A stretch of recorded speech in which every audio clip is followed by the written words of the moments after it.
नमस्कार, स्वागत है आप सभी का लोकल 7 न्यूज में। मैं हूं आपके साथ समृद्धि यादव और आप देख रहे हैं उत्तर प्रदेश न्यूज बुलेटिन, जहां हम आपको उत्तर प्रदेश से जुड़ी हर छोटी बड़ी खबर से रूबरू करवाते हैं। तो चलिए रुक करते हैं आज की खबरों की ओर। पहली खबर, उत्तर प्रदेश के बिजनौर में मुख्यमंत्री योगी आदित्यनाथ का दौरा अहम रहा। जो आपको बता दें, मुख्यमंत्री हेलीकॉप्टर से पुलिस लाइन पहुंचे, जहां जनप्रतिनिधियों और अधिकारियों ने उनका भव्य स्वागत किया। इसके बाद वो वर्धमान कॉलेज में आयोजित जनसभा में शामिल हुए। इस दौरान उन्होंने बिजनौर और चांदपुर विधानसभा क्षेत्र की करीब 103 करोड़ रुपए की विकास परियोजनाओं की सौगात दी। इन परियोजनाओं से सड़क, सिंचाई और पेयजल जैसी बुनियादी सुविधाओं को नई गति मिलने की उम्मीद है।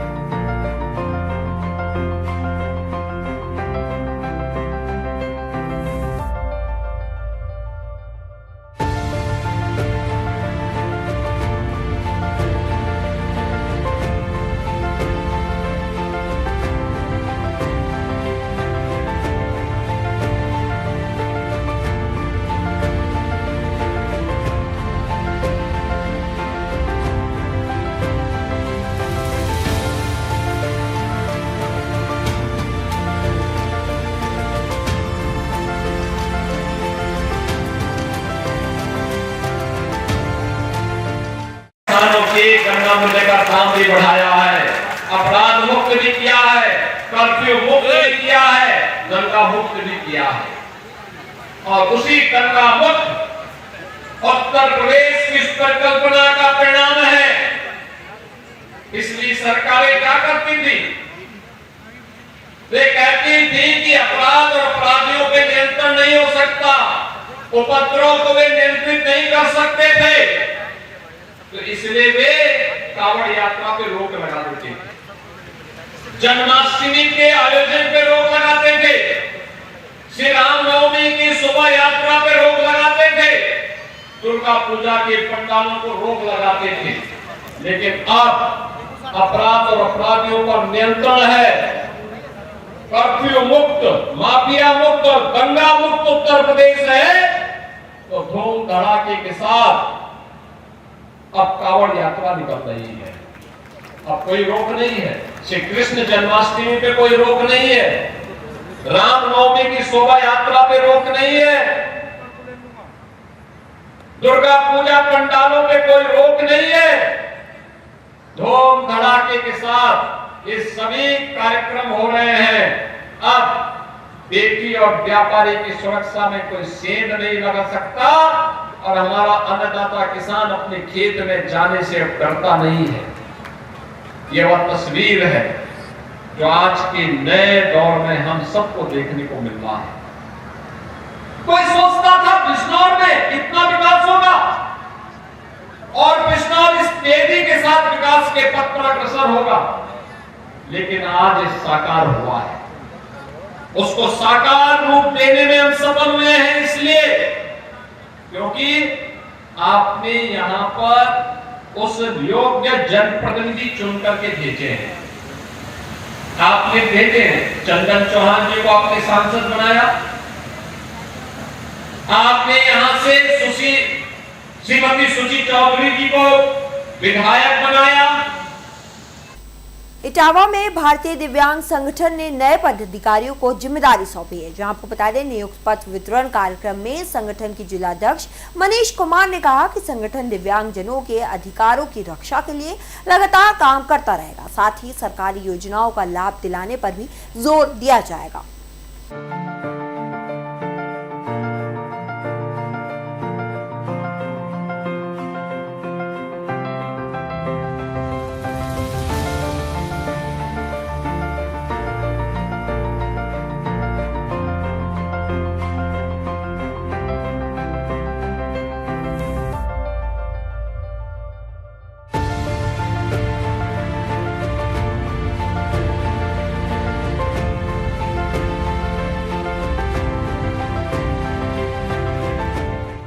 भारतीय दिव्यांग संगठन के द्वारा आप कुछ लोगों को नेतृत्व दिया गया, जिम्मेदारियां दी गई, क्या संदेश देंगे? मैं भारतीय दिव्यांग संगठन से सुनील तिवारी शहर उपाध्यक्ष हूँ। आज जितने भी हमारे पदाधिकारी को ये पत्र दिया गया है, मैं सभी जितने भी पदाधिकारी हैं सभी से आग्रह है और आशा है कि सभी पदाधिकारी मेरे कर्मठ निष्ठा से पूरा अपने दिव्यांगों के प्रति समर्पित रहेंगे।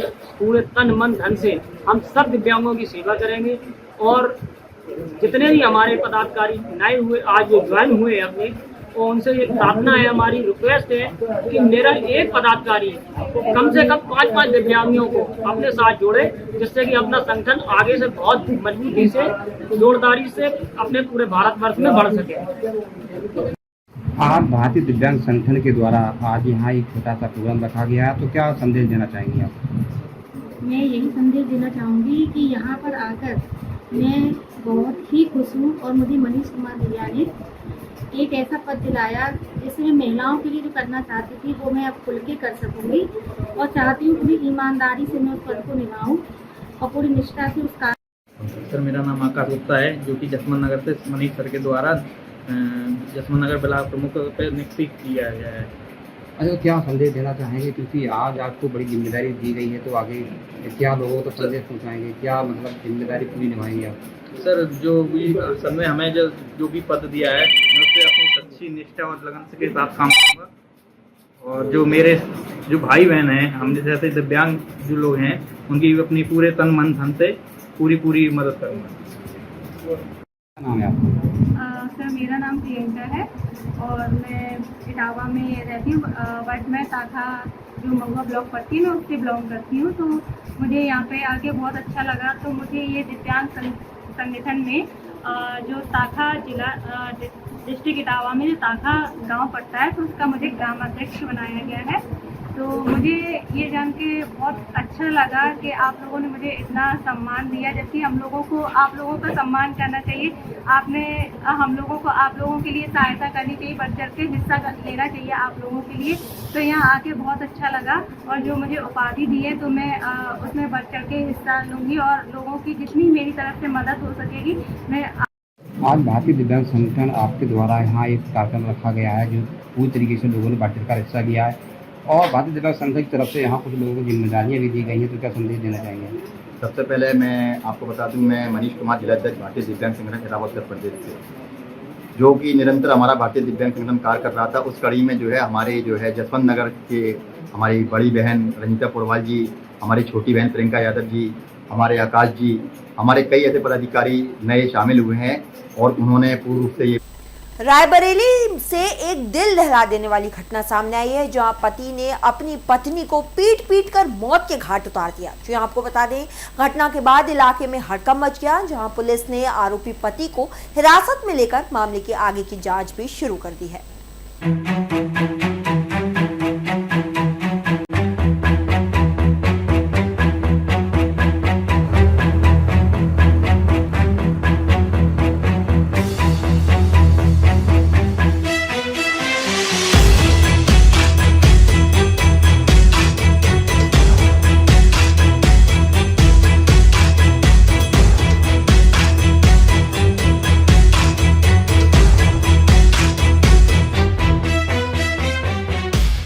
ये क्या नाम है आपका? रत्नेश कुमार, प्रधानपति बथुआ खास। भैया, आपके गांव में कुछ हादसा हुआ, क्या है पूरा मामला? मामला ये कि पूरे खाले का मामला है कि जो पत्नी थे दोनों लड़ाई किए थे, दारू वारू पीते थे, तो खाना वाना बनाकर लेकर जो है कि दोनों में पक्षों में लड़ाई हुई और रात में मारपीट किए और सुबह देखा गया तो जो है कि ख़त्म मिली महिला। तो कब जानकारी आपको हुई? जानकारी में सुबह मिली।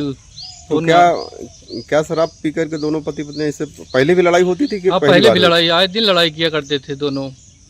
तो इसमें पत्नी की डेथ हो गई है? हाँ, पत्नी की डेथ हो गई है और उसको जो अमरनाथ उसका पति, उसको जो थाने पुलिस वाले लेकर गए हैं और अच्छा, तुरंत उसको पकड़ लिया गया? कहीं गया नहीं? पकड़ने गया नहीं था, बाका नहीं था, उसको लेकर जो है थाने लेकर चले गए और बॉडी को जो है पोस्टमार्टम के लिए लेकर चले गए। बच्चे कितने हैं? उसके 5 बच्चे हैं, उसमें एक लड़की भी है, वो भी बच्चे नाबालिग हैं सब, सारे नाबालिग। हाँ, उसमें 2 बच्चे दूसरे के यहाँ रहते हैं। उनके ये व्यवस्था है कि उनके पास खाने पीने की तक भी व्यवस्था नहीं है और उन बच्चों को देख रेख करने वाला भी नहीं है जी। Okay, thank you. जालौन में तेज रफ्तार कार का कहर देखने को मिला। जो आपको बता दें, लोडर और मोटरसाइकिल के बीच आमने सामने की जोरदार टक्कर में 4 लोग घायल हो गए, वहीं जिनमें 2 बच्चे भी शामिल थे। सभी घायल लोग पूजा करने जा रहे थे। 2 घायलों की हालात फिलहाल गंभीर होने पर उन्हें हायर सेंटर रेफर कर दिया गया है। इसके साथ साथ घटना उमरी रोड ग्राम सवा के पास की बताई जा रही है।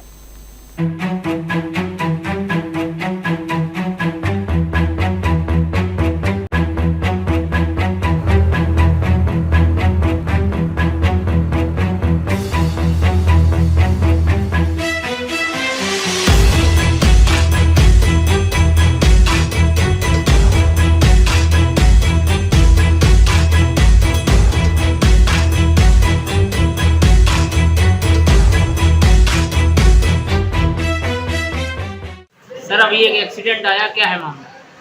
हाँ, अभी एम्बुलेंस 108 से मेरे पास एक्सीडेंट आए हैं, जिसमें एक 9 साल का बच्चा भी है और एक 80 साल का आदमी वयस्क।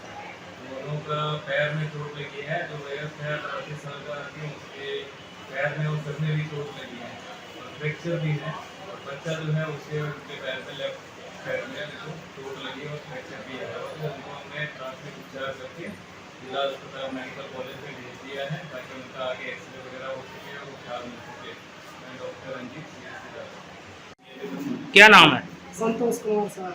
कहाँ के रहने वाले? मैं अभी एक्सीडेंट हुआ, आपके कौन थे? हमारी बीवी थी, बच्चा था, एक बच्ची थी और एक भाई था हमारा छोटा। कैसे हुआ, कैसे? गाड़ी से जा रहे थे और गाड़ी से जा रहे थे भाराई के लिए, वहाँ पूजा थी अपनी। इधर से गाड़ी आई। कहाँ पर हुआ एक्सीडेंट? साहब के पास में है। अच्छा, हाँ, किससे हुआ? लोडर है जी। 4 पहिए वाली।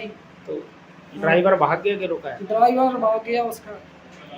कितने लोग घायल हैं आपके? 4 लोग घायल हैं। अब वक्त है एक छोटे से ब्रेक का, तब तक देखते रहिए लोकल 7 न्यूज।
ब्रेक के बाद एक बार फिर स्वागत है आप सभी का लोकल 7 न्यूज में। तो चलिए रुक करते हैं अगली कुछ खबरों की ओर। अगली खबर मेरठ से, जहां मेरठ के हस्तिनापुर में स्कूल संचालक की हत्या का मामला चौंकाने वाला निकला। आपको बता दें, पत्नी ने अपने प्रेमी के साथ मिलकर साजिश रची। पहले दूध में नींद की गोलियां देकर बेहोश किया, फिर जहरीला सांप छोड़कर हत्या का अंजाम दिया। साथ ही पुलिस ने महज 4 घंटे में मामले का खुलासा करते हुए आरोपी पत्नी और उसके प्रेमी समेत अन्य लोगों को गिरफ्तार कर लिया है।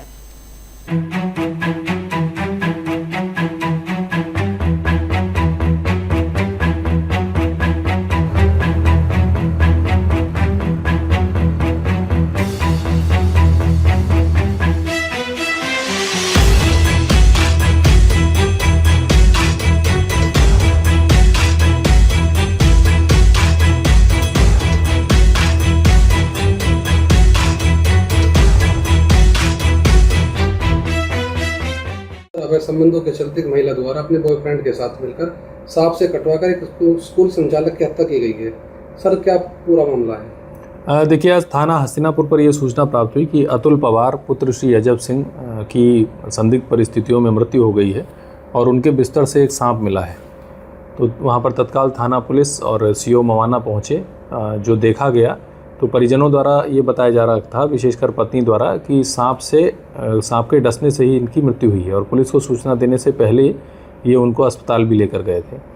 परंतु जिस प्रकार की परिस्थितियाँ थी और जो सांप का व्यवहार होता है उस जानवर का, कि वो बड़ा शाई होता है, उसको लेकर कुछ चीज़ें मैच नहीं खा रही थी कि वो क्यों बिस्तर में इनकी चादर के अंदर आकर उनको काटेगा। इसी क्रम में टेक्निकल सर्विलांस किया गया तो इनकी पत्नी जो हैं दामिनी, इन्हीं के स्कूल के ड्राइवर, ये दोनों मिलकर एक school Krishna kids public school चलाते थे। इन दोनों ने 2019 में प्रेम विवाह किया था। दामिनी का इनके ही स्कूल के एक ड्राइवर से संबंध पता चला। इनकी लगातार उनसे वार्ता होती थी। तुषार नाम का व्यक्ति था। तुषार का जब मोबाइल और अन्य चीज़ें देखी गई तो उनके मोबाइल में एक डब्बे में बंद एक सांप का फ़ोटो भी प्राप्त हुआ। उसके आधार पर जब उससे पूछताछ की गई तो उसने ये बताया कि 2 सपेरों से मिलकर उसने एक सांप खरीदा था और जो मृतक अतुल हैं वो एक विद्या प्रकाशन में ड्राइवर का काम करते थे पहले। इनका 20 लाख का बीमा था।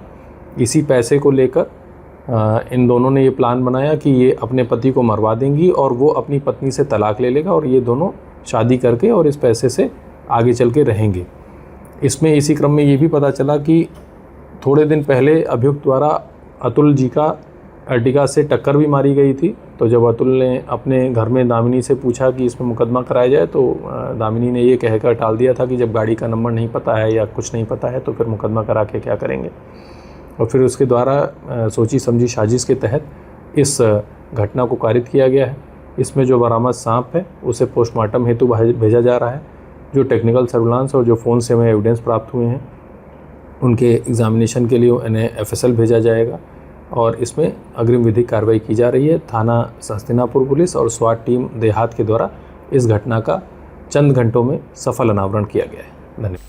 बाराबंकी में ऑटो पार्ट्स की दुकान में भीषण आग लगने से हड़कंप मच गया। जी आपको बता दें, जय दुर्गा ऑटो पार्ट्स की दुकान में लगी आग से लाखों का नुकसान हो गया। वहीं फायर ब्रिगेड की टीमें मौके पर आग बुझाने में जुटी रही। इसके साथ साथ मुख्य मार्ग पर आग के कारण जाम की स्थिति भी बनी हुई थी। फिलहाल पुलिस और फायर ब्रिगेड के अधिकारी मौके पर हालात का जायजा ले रहे थे।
मैनपुरी में उत्तर प्रदेश सरकार के पर्यटन एवं संस्कृति मंत्री जयवीर सिंह का दौरा हुआ, जहां मंत्री ने स्थानीय कार्यक्रम में भाग लिया और विकास कार्यों की समीक्षा की। इस दौरान उन्होंने क्षेत्र के विकास को लेकर कई अहम बिंदुओं पर चर्चा भी की है।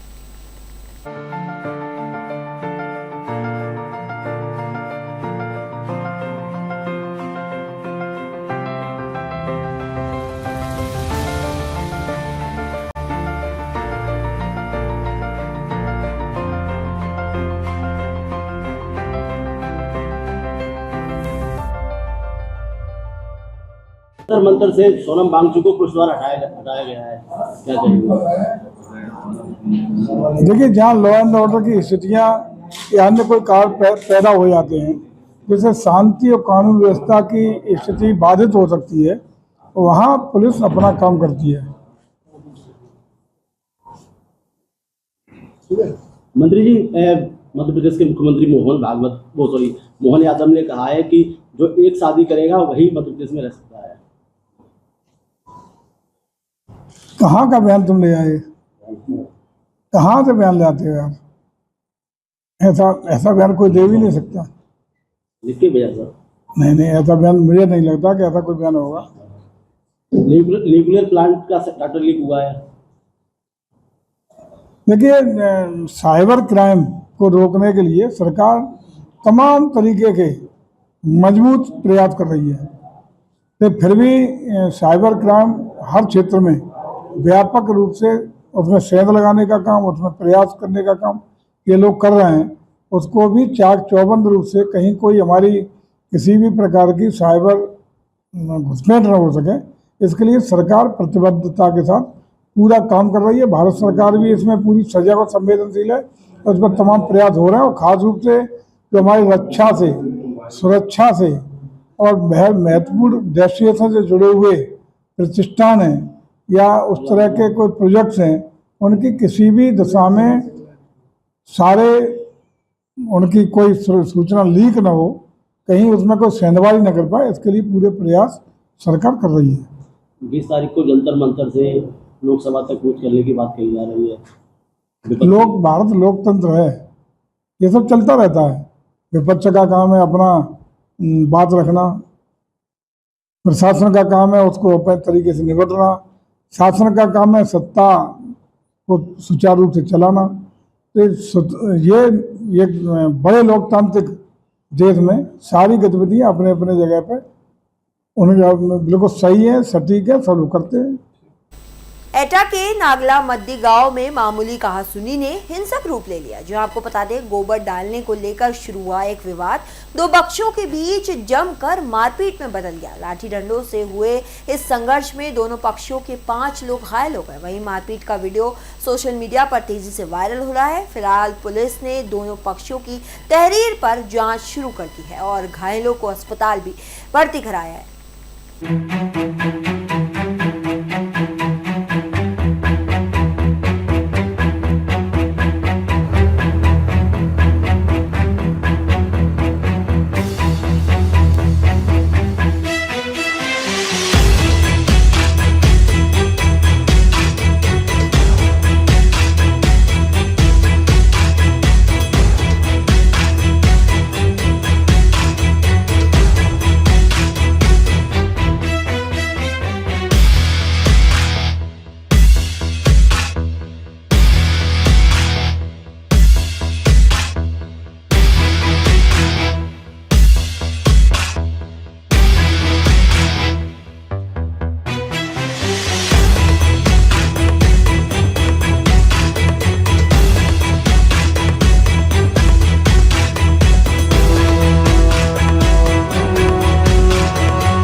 मैनपुरी में पूर्व भाजपा किसान मोर्चा ने महामंत्री पर जानलेवा हमला हुआ है। जो आपको बता दें, बाइक सवार हमलावरों ने ताबड़तोड़ फायरिंग कर युवक को गंभीर रूप से घायल कर दिया। वहीं घायल चंद्र प्रताप सिंह चौहान को अस्पताल में भर्ती कराया गया, जहां से हालात गंभीर होने पर आगरा रेफर कर दिया गया है। फिलहाल घटना के बाद इलाके में दहशत का माहौल है।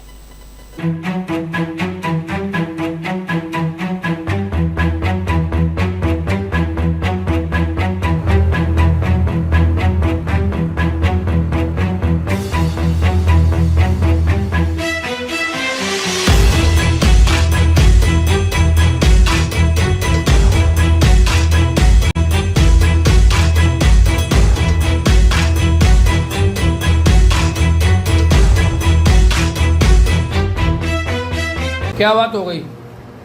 मैं साइड पे खड़ा था अपनी पे, वहाँ 2 मोटरसाइकिल आई पीछे से, मैं पेशाब करके अंदर जा रहा था, एकदम आते ही पिस्टलों से फायर करने लगे, लगा था।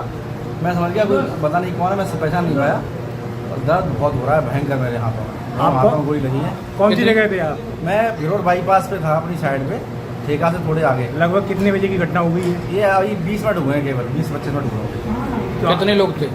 4 लोग थे। किससे आए थे वो लोग? मोटरसाइकिलों से आए थे। सभी पे तमंचे थे? हाँ सर, पिस्टलें थी, लगातार फायर हो रहे थे, पिस्टल तमंचे पे लगातार फायरिंग होते हैं। आप किस पे थे उस समय? मैं गाड़ी में था, अपनी गाड़ी में खड़ी करके बाहर खड़ा था, पेशाब कर रहा था। क्या आपने पहचान लिया उन लोगों को? नहीं, मैंने पहचान नहीं पाया ढंग से, लेकिन मैं अभी क्लियर नहीं कर पाऊँ, मैं बहुत डिस्टर्ब हूँ, लेकिन बताऊँगा मैं किसने मारी है। कितने फायर? 7 फायर हुए, 7 से 8 फायर हुए। मेरठ में भारत विकास परिषद और रामलीला कमेटी के संयुक्त तत्वाधान में वृहद वृक्षारोपण कार्यक्रम आयोजित किया गया। जो आपको बता दें, दिल्ली रोड स्थित रामलीला मैदान में आयोजित इस कार्यक्रम में महापौर हरिकांत आहालूवालिया समेत कई सामाजिक और प्रशासनिक अधिकारियों ने भाग लिया। इसके साथ साथ कार्यक्रम के दौरान लोगों को पर्यावरण संरक्षण के लिए अधिक से अधिक पेड़ लगाने का संदेश भी दिया गया है।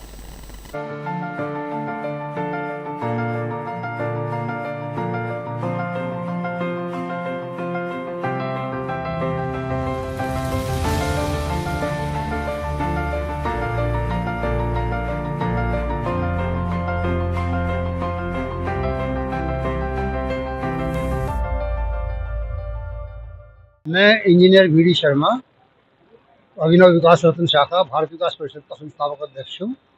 और आज हमारा जो प्रोग्राम है, वृक्षारोपण का प्रोग्राम है, ये दरअसल बहुत दिन से वांटिंग था, अपेक्षित था, क्योंकि यहाँ कोई भी पेड़ पूरी बाउंड्री के अंदर नहीं लगा हुआ था। तो हम लोगों ने कार्यक्रम बनाया कि यहाँ पूरी बाउंड्री के किनारे किनारे कम से कम 500 पेड़ लगाए जाएँ और इसको ऐसा हरा भरा कर दिया जाए ताकि इसमें जो भी आयोजन हो उसका अपना वो मतलब सबकी नज़र में भी आए और ये देखें कि हाँ, यहाँ शुद्ध वायु की और शुद्ध जल की व्यवस्था है। और हम लोगों का संयुक्त तत्वाधान में इसलिए हुआ क्योंकि ज़मीन इसकी रामलीला ग्राउंड कमेटी की है और प्लांटेशन में करना था, हम जगह की तलाश में थे और ये संयोग है कि हम अब भारत विकास परिषद के माध्यम से रामलीला ग्राउंड में ये प्लांटेशन का काम करें। हमारे तो लगभग जो केंद्र द्वारा निर्देशित कार्यक्रम है भारत विकास परिषद के, हमारी शाखा सभी प्रोग्राम करती है, चाहे वो भारत को जानो प्रतियोगिता हो संस्कार के कार्यक्रमों में, चाहे राष्ट्रीय समूहान प्रतियोगिता हो या गुरुवंदन छात्र अभिनंदन हो, वृक्षारोपण हो, सर्व सामूहिक विवाह हो, और विशेष रूप से हम जो सेवा के कार्य हैं, अब जैसे हम लोगों ने जेल पर एक 80 लीटर कैपेसिटी का वाटर कूलर लगवाया था, जिससे जो मुलाकाती आते हैं उनको पानी पीने की सुविधा हो जाए। इसके अलावा और भी जो सेवा के कार्य हैं, सिलाई मशीन बांटना है या और कोई समाज के किसी निर्बल वर्ग की सहायता करना है, स्कूलों में स्टेशनरी बांटना है या जो कन्या विद्यालय है उनमें पेड़ बांटना है, मतलब बहुत सारे काम ऐसे हैं जो हमारी शाखा करती है और ये भारत विकास परिषद के बैनर पर ही करती है। ये शाखा, इस शाखा का इतिहास रहा है कि जब शाखा सृजित हुई थी तो शुरू के 3 साल प्रांत की सर्वश्रेष्ठ शाखा थी। मैं मनोज कुमार गुप्ता, रामलीला कमेटी मेरठ शहर का अध्यक्ष। हम आज भारत विकास परिषद अभिनव विकास रत्न शाखा के साथ यहाँ रामलीला ग्राउंड में पौधारोपण का कार्यक्रम के लिए उपस्थित हुए हैं और जिसके अंदर हमारे बाबूजी श्री बी डी शर्मा जी, उनकी पूरी टीम यहाँ पर उपस्थित है और मैं उनका भी बहुत बहुत अभिनंदन करता हूँ क्योंकि उनसे हमें यहाँ विशेष रूप से प्रेरणा मिलती रहती है और यहाँ पर हमने उनके सहयोग से एक बहुत बड़ा रेन वाटर हार्वेस्टिंग सिस्टम भी यहाँ पर हमने लगाया है। आप देख रहे हैं इस बरसात के अंदर भी यहाँ एक बूंद पानी का कहीं जल भराव दिखाई नहीं दे रहा। ये सिर्फ उस रेन वाटर हार्वेस्टिंग की वजह से ही है और हमारा प्रयास है कि हम इसको अगली रामलीला से पहले इसका सौंदर्यीकरण करें और जिससे लोगों को स्वच्छ वायु ऑक्सीजन की प्राप्ति हो। 500 वृक्ष हमने मंगाए हैं और बहुत ही शीघ्र हम पूरे के पूरे वृक्ष यहाँ पर वृक्षारोपण कर देंगे।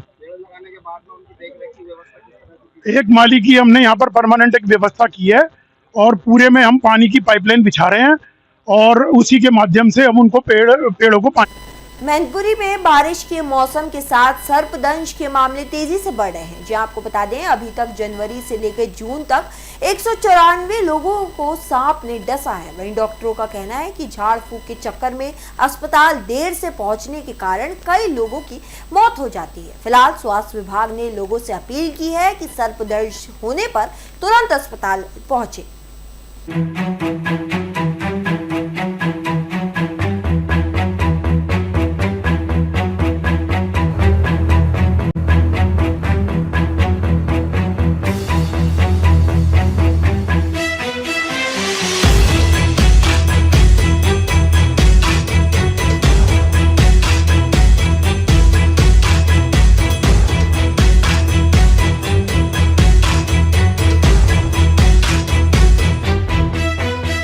हम लोग जो हैं IDSP पोर्टल्स पर जो है इसकी समीक्षा करते रहते हैं कि कितने सांप के काटे हुए हैं। तो अभी तक हमारा जनवरी से और जून तक 194 केस रिपोर्ट हुए हैं जिनको सांप ने काटा है, जिसमें 2 पेशेंट हमारे यहाँ से रेफ़र हुए, बाकी सब हमारे यहाँ क्योर्ड हुए। हमारे यहाँ पर्याप्त मात्रा में ASV है और हमारे पर्याप्त डॉक्टर हैं जिसे इसे इलाज करें, और हमारे पास पर्याप्त वैक्सीन्स भी हैं। ASV एंटी स्नेक वेनम है जिससे सांप काटे हुए का इलाज किया जाता है। अच्छा, कुछ लोग जैसे सांप काट लेता है तो झाड़ फूंक तंत्र मंत्र में ऐसे लोगों को क्या संदेश देना चाहिए? उसका संदेश ये देना चाहता हूँ मैं अपने सारे भाइयों के स्तर से भी, और जनता को भी ये बताना चाहता हूँ कि जैसे ही सांप काटे की सूचना मिले या जैसे किसी को सांप काटता है वो अपना समय खराब ना करें। वो समय बड़ा ही पीक समय होता है, वो निकटवर्ती अपना जिला अस्पताल पे संपर्क करें, जिसके लिए हमारी 108, 102, 108 एम्बुलेंस और ALS एम्बुलेंस हमारी हर हॉट स्पॉट पर खड़ी हैं। उन्हें तत्काल फ़ोन कराएं और जिला अस्पताल पे आएँ और अपना इलाज कराएं और स्वस्थ रहें। अच्छा, कैसी सावधानियां बरतनी चाहिए अगर जैसे सांप ने जैसे मौसम गर्मी आ रही हैं तो गर्मियों में टॉर्च लेके चलें, नंगे पैर ना चलें, और जहाँ पर कूड़ा कचरा है घर के पास कूड़ा कचरा ना होने दें, इसका ध्यान रखें। और जो जालीदार दीवारें हैं तो उनमें हाथ को थोड़ा दूरी बना के रखें, क्यों सांप और बिल उन्हीं में दीवारों में जाते। जालौन में नगर पालिका के सभासदों का धरना तीसरे दिन समाप्त हो गया है। वहीं भाजपा विधायक मूलचंद निरंजन की पहल पर धरना खत्म कराया गया। इसके साथ साथ विधायक ने समस्याओं के समाधान का आश्वासन देते हुए सभासदों को जूस पिलाकर धरना समाप्त कराया। फिलहाल सभासद ईओ के रवैये और विकास कार्यों में देरी को लेकर नाराज जता रहे थे।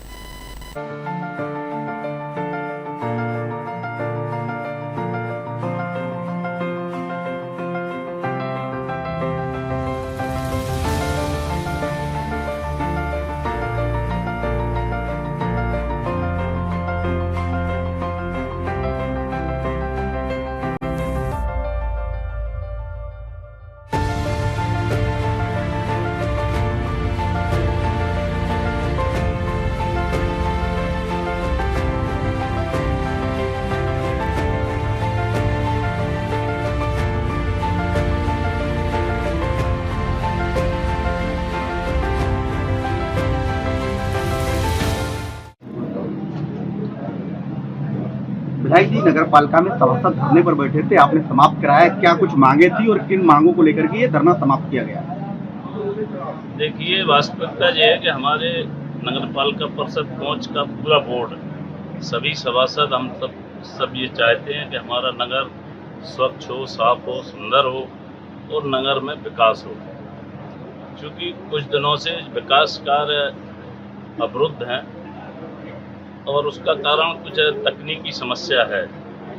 तो वो चूँकि हमारे सभासदों को ये लग रहा था कि काम नहीं हो रहे हैं, तो आज हम सब लोगों ने वार्ता करके वो तकनीकी समस्या का समाधान भी जो है करने का प्रयास करेंगे कि जिससे जो विकास कार्य अवरुद्ध हैं, रुके पड़े हुए हैं बोर्ड मीटिंग के अभाव में, तो हमारे सभासद भी सब लोग, हमारे चेयरमैन साहब बाहर हैं 2 दिन से, उनसे बात करके जल्दी से जल्दी बोर्ड की बैठक करके जो विकास कार्य अवरुद्ध हैं उनको लोगों का धरना समाप्त हुआ है, क्या कुछ मांग पूरी हुई और क्या कारण रहा कि आज आप तीसरे दिन धरना समाप्त किए? धरना समाप्त करने का कारण सिर्फ इतना सा है कि हम लोगों की जो मांगे थी उन मांगों को माननीय विधायक जी आए थे, उन्होंने अपनी मांगे मतलब ईओ साहब को बुला करके उनके समकक्ष रखा कि सभासदों की जो समस्याएं हैं उनको समय से निस्तारण करने का काम किया करें आप। क्यों इनको गोलमोल आप तरीके से जवाब देती हैं? जो इनका समय से निस्तारण हो सके वो समय से आप निस्तारण करिए, और बाकी की रहा आप अगर किसी सभासद के प्रति अभद्र व्यवहार करती हैं तो उसमें भी इनसे क्षमा मांगिए। तो उन्होंने कहा जो मुझसे गलती हुई है मैं उसके लिए क्षमा चाहता हूँ, आगे से जो हमसे ऐसी कोई हमसे गलती नहीं होगी। तो हम लोगों ने माननीय विधायक जी की बात पे सहमत होकर अपना अनशन तोड़ा। आपके धरने में 3 दिन लग गए, ऐसी क्या वजह थी कि ये बात तो पहले भी हो सकती थी? 3 दिन क्यों लगातार ये धरना चलता रहा और कि माननीय विधायक जी को यहाँ आकर के तीसरे दिन हस्तक्षेप करना पड़ा? इसके पीछे की वजह क्या है कि 3 दिन बाद जो है विधायक जी यहाँ पहुंचे? जिस दिन हम लोगों ने धरना शुरू किया। क्या नाम है आपका, कौन से वार्ड से है? लकी द्विवेदी नाम है, वार्ड नंबर 17 सुभाष नगर से मैं सभासद प्रतिनिधि हूँ। अच्छा, ये जो धरना प्रदर्शन चल रहा था और आज जो है किस तरह से उसका समापन हुआ? आज जैसा कि आपको मालूम है आज धरने का तीसरा दिन था। तीसरे दिन माननीय विधायक जी यहाँ पर आए और साथ में अधिशासी अधिकारी भी आए। उन्होंने हम सभी लोगों को आश्वस्त किया कि अधिशासी अधिकारी की जो भी शिकायतें थी हम लोगों की उसकी पुनरावृत्ति नहीं होगी। उन्होंने आश्वस्त किया आगे से यदि कोई होती है तो आप हमें सूचित करें। अच्छा, तो आप लोग संतुष्ट हुए? हम लोग संतुष्ट हुए। उन्होंने कहा यदि दोबारा होती। हाथरस के बागला जिला अस्पताल की इमरजेंसी को जल्द ही टीवी हॉस्पिटल में शिफ्ट किया जाएगा। जी आपको बता दें, सीडीओ पीएन दक्षित ने व्यवस्थाओं का निरीक्षण कर तैयारियों का जायजा लिया। इस कदम से मरीजों को बेहतर स्वास्थ्य सुविधाएं मिलने की उम्मीद जताई जा रही है।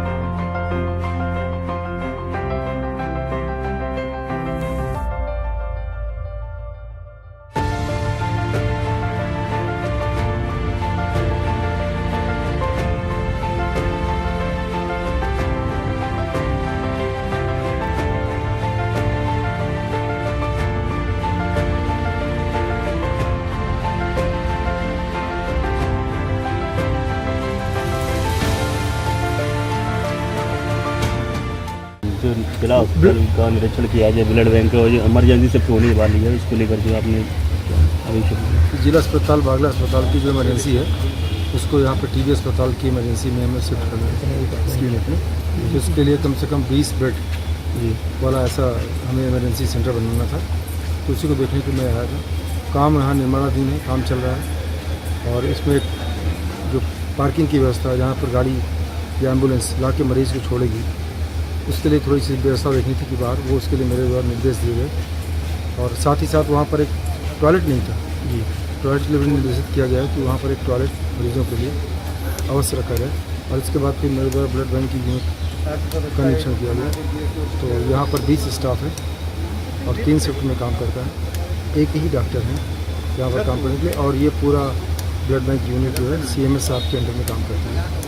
तो ये मैंने इसको देखा, यहाँ पर 42 यूनिट ब्लड हमारे पास उपलब्ध है। और पूरा आज मैंने इनका सिस्टम देखा कि कैसे ब्लड यूनिट से कैसे एक यूनिट ब्लड निकालते हैं और उसके बाद फिर कैसे उससे प्लाज्मा तैयार करते हैं, कैसे प्लेटलेट तैयार करते हैं और कैसे उनका रख रखाव है प्लाज्मा का और ब्लड का, ये सब मेरे द्वारा देखा गया। तो अंदर साफ सुथरा था, व्यवस्था ठीक थी, सभी लोग यहाँ पर उपस्थित थे। कोई ऐसी बात ऐसी नहीं है जो मतलब विपरीत जाती हो, सभी लोग अपना मन लगाकर यहाँ काम करते पाए गए। ठीक है, ठीक है। फिलहाल इस बुलेटिन के लिए इतना ही। ऐसी खबरें और अपडेट्स के लिए देखते रहिए लोकल 7 न्यूज़।